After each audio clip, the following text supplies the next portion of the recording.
12월 5일 금요일 말씀으로 시작하는 아침입니다. 기도하시겠습니다.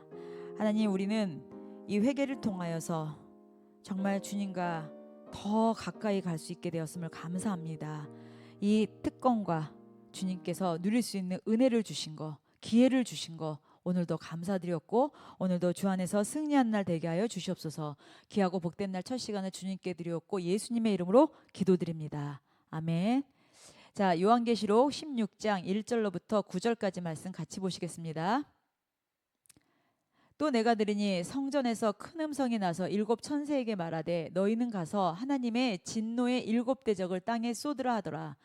첫째 천사가 가서 그 대접을 땅에 쏟음에 짐승의 표를 받은 사람들과 그 우상에게 경배하는 자들에게 악하고 독한 종기가 나더라. 둘째 천사가 그 대접을 바다에 쏟음에 바다가 곧 죽은 자의 피같이 되니 바다 가운데 모든 생물이 죽더라. 셋째 천사가 그 대접을 강과 물 근원에 쏟음에 피가 되더라. 내가 들으니 물을 차지한 천사가 이르되 전에도 계셨고 지금도 계신 거룩하신 이여 이렇게 심판하시며 의로우시도다. 그들이 성도들과 선지자들의 피를 흘렸으므로 그들에게 피를 마시게 하신 것이 합당하니이다 하더라. 또 내가 들으니 제단이 말하기를 그러하다. 주 하나님 곧 전능하신 이시여 심판하시는 것이 참되시고 의로우시도다 하더라. 넷째 천사가 그 대접을 해에 쏟음에 해가 권세를 받아 불로 사람들을 태우니 사람들이 크게 태움에 태워진지라. 이 재앙들을 행하는 권세를 가지신 하나님의 이름을 비방하여 또 회개하지 아니하고 주께 영광을 돌리지 아니하더라. 오늘 회개의 은혜에 대해서 같이 말씀 나누시겠습니다. 오늘 요한이 환상 보는 건 어떤 거예요? 성전에서 큰 음성이 울려 퍼졌습니다. 일곱 천사여 가서 하나님의 진노의 대접을 땅에 쏟으라. 그러니까 사람들은 오랫도록 그 일곱 대접이 무엇을 의미하는지 두 가지로만 생각했어요. 어떤 이들은 이미 과거에 일어난 사건이라고도 보고요. 또 어떤 이들은 미래 7년 환난에 벌어질 단회적인 재앙이라고도 주장했습니다. 그러나 이 해석들은 모두 일곱인, 일곱 나팔, 일곱 대접 이 순서대로 단 한 번 일어나는 사건이라는 전제를 갖고 있습니다. 바로 그 점이 본문의 진정한 의미를 다 흐려버리게 됐는데요. 요한이 본 대접은 단순한 미래 한 사건이 아니라 예수님이 부활하신 후 지금까지 계속 반복하시는 심판 사역의 패턴이었습니다. 일곱 인이든 일곱 나팔이든 일곱 대접이든 모두 시간적 순서의 문제가 아니라 예수님의 성품, 곧 심판자 되시는 성품, 그것을 드러나는 세 가지 모습이었습니다. 그래서 이거가 뭐 과거냐 미래냐가 아닌 것이죠. 자, 일곱인을 통해서 한번 보면은요, 이거는 심판의 문을 여는 권세입니다. 이 인은 어린 양 예수 외에는 뗄 자가 없습니다.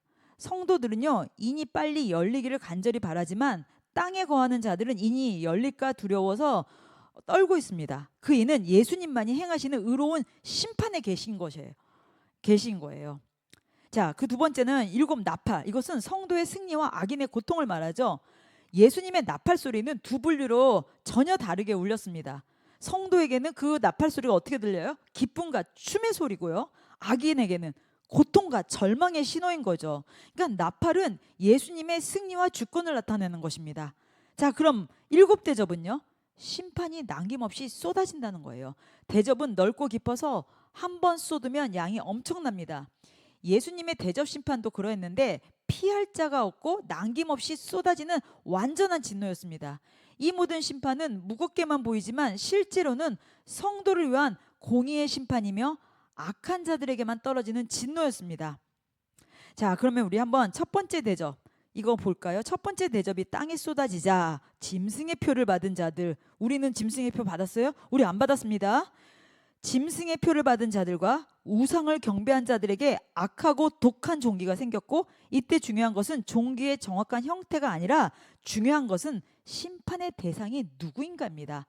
예수님의 진노는 성도에게가 아니라 그분을 거역하고 하나님의 사람들을 핍박하는 자들을 향했습니다. 여기 둘째 대접. 자, 바다가 피가 됩니다. 바다의 생명들이 죽어가는 모습은 환경 파괴의 이야기가 아니라 이는 악인들이 의지하던 삶의 기반이 무너지는 사건인데요. 하나님은 바다, 공기, 물, 식물을 다 왜 만드셨어요? 우리를 위해서입니다. 하나님이 사랑하는 자들을 위해서 만드신 거예요. 그렇기 때문에 하나님은 필요하다면 악인들이 누리던 환경을 얼마든지 거두실 수 있는 분이십니다. 셋째 대접, 물 근원이 피가 되는 거예요. 물은 도시의 시작이고 문명의 기반입니다.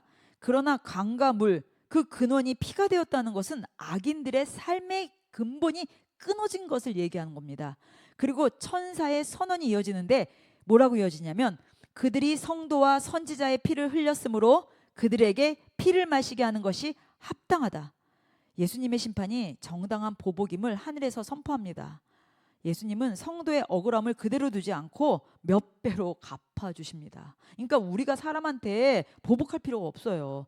넷째 대접은 뭡니까? 태양은 생명의 근원이죠. 자, 악인들은요 하나님이 아니라 자연과 환경, 능력, 관계, 지혜를 의지했습니다. 그래서 예수님은 그들이 의지하는 것을 통해서 심판하십니다.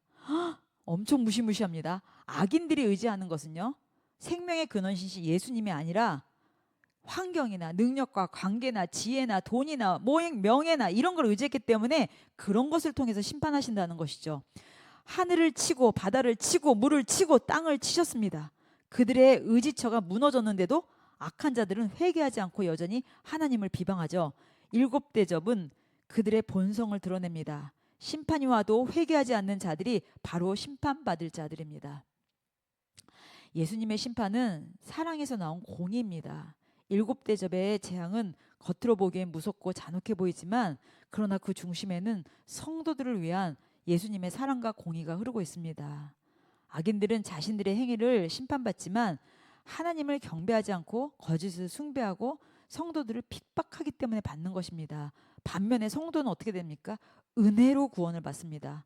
우리도 원래는 악인이죠. 죄인이죠. 우리도 똑같습니다. 그러나 예수님의 피가 우리의 죄값을 대신 지었다는 것입니다. 그래서 천상이 이렇게 외치는 겁니다. 주 하나님 심판하시는 것이 참되시고 의로우십니다. 일곱 대접은 결국 이렇게 말할 것입니다.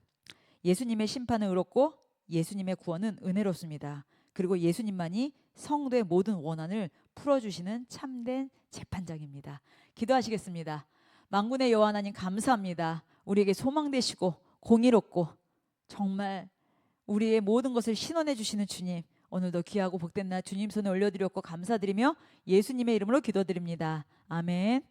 오늘도 주 안에서 승리하시기를 예수님의 이름으로 축복합니다. 기도하시겠습니다.